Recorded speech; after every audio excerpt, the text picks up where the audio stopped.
Hey everybody, welcome back to our channel. I am back with a new video. In today's video, I'll let you guys know the ways to change device name in Google Home.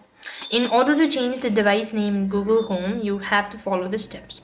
So you want to go ahead and open the Google Home app on your device, after which on the home screen, you'll find the name of the room your Google Home is in.